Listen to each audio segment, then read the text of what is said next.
Hi, ഇന്ന് ഞങ്ങളുള്ളത് ട്രിവാൻഡ്രം സൂവിലാട്ടോ. കല്ലൂനെയും കൊണ്ട് സൂ explore ചെയ്യാം എന്ന ലക്ഷ്യത്തോടെ ആട്ടോ ഞങ്ങൾ വീട്ടിൽ നിന്ന് ഇറങ്ങിയത്. അങ്ങനെ സൂവിൽ കയറി ആദ്യം മാത്രമേ കല്ലു എല്ലാവരും അന്തം വിട്ട് ഇങ്ങനെ നോക്കുന്നുണ്ടായിരുന്നു. മത്തിൻ്റെ മുകളിൽ ഒരു മങ്കി ഇരിക്കുന്നെന്ന് പറഞ്ഞത് നേരെ തോളിച്ചാടി കയറി മങ്കിക്കൊരു ഹായൊക്കെ കൊടുത്തിട്ടാണ്. അവിടെ നിന്ന് ഞങ്ങൾ വീണ്ടും പതിയെ നടക്കാൻ തുടങ്ങി. മങ്കിയെ കണ്ട മാത്രമേ ആക്കുന്ന സന്തോഷം കേട്ടോ. മങ്കിയെ ഭയങ്കര ഇഷ്ടമാട്ടോ കല്ലുവിന്.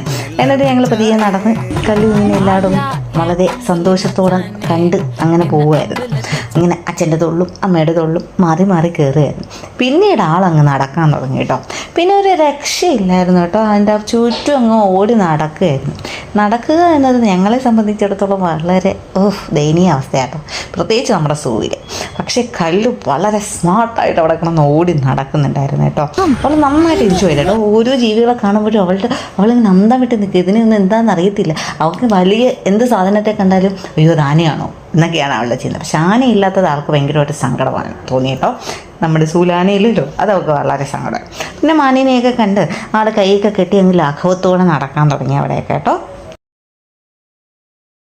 സിംഹത്തിനെ കാണിക്കാൻ വാ കൊണ്ടുപോകാൻ പറഞ്ഞ് സിംഹമല്ല എന്താ ഉറക്കമായിരുന്നു. സിംഹം ഉറങ്ങുമായിരുന്നു എന്നാട്ടോ കല്ലു പറയുന്ന. എല്ലാം ഉറക്കമായിരുന്നു.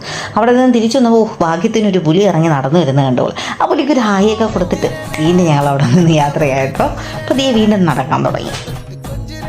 അപ്പോഴേക്കും അത് സൗണ്ട് കേട്ട് മയിലാണെന്ന് അവൾക്ക് മയിൽ എന്ന് പറഞ്ഞ് അവൾ അതിനെ നോക്കാൻ തുടങ്ങി. എന്നിട്ട് നീ അനാക്കൊണ്ടേ കാണാമല്ലോ, വേണ്ട പാമ്പിനെ കാണണ്ട എന്ന് പറഞ്ഞ് ആൾ കിടന്നു കേട്ടോ. അപ്പോൾ ഇത്രയുള്ളൂ ഞങ്ങളുടെ വീഡിയോ. ഇനി അടുത്തൊരു വീഡിയോ ഞങ്ങൾ വീണ്ടും കാണാം. Tata bye bye, see U.